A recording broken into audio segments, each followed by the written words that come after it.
Reading this comic being a little older was interesting and even surprising that it got an adaptation. Just not an anime adaptation. I think it's probably due to the amount of inner thoughts or dialogue heavy to the matter while the story progressed was a little eye-opening.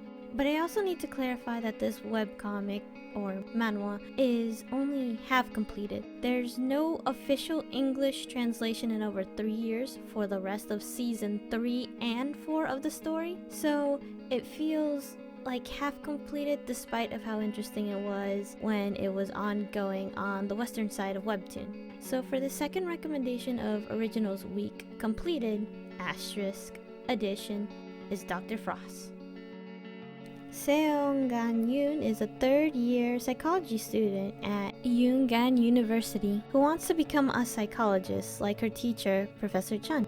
However, she gets an unexpected arrival of a mysterious man who is known as too young to be a professor, Dr. Frost. So the school year progresses with several cases that Seonga experiences that are pretty relevant to today's age with their own respective treatment. And after each case has been dealt with, you get a little mini chibi-esque 4-panel comic, which is nice because it gives a breather in between all of the cases that are very dialogue heavy or a little more into what's going on in the situation. So they're like little breathers in between each case close file. That's a little more refreshing than what I expected it to be, just going on with each case and so on and so forth.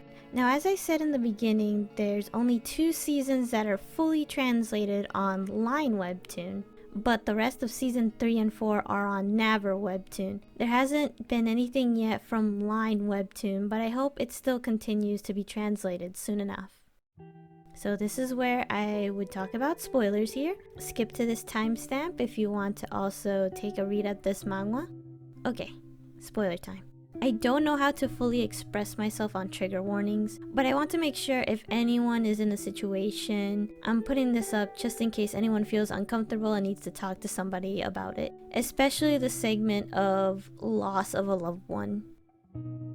For Dr. Frost to have no emotions makes his counseling more interesting, but also a little frustrating to some people if they were there instead of having a backseat and seeing everything put into place. Even having the gut feeling of something not even right with the person or their surroundings. But of course also addressing how Frost grows as a human once he and Seonga treat a client that leads to his curiosity. A kind of neutral emotion that is guiding him along his studies, in which, on top of adopting a dog who, by all means, is the goodest boy of all, resonates the same personality as Frost due to the loss of the prefrontal lobe that controls the judgment. You can see it progress at the end of season 2, which was a cliffhanger but also unravels Frost's emotions and journey to find answers to his own past.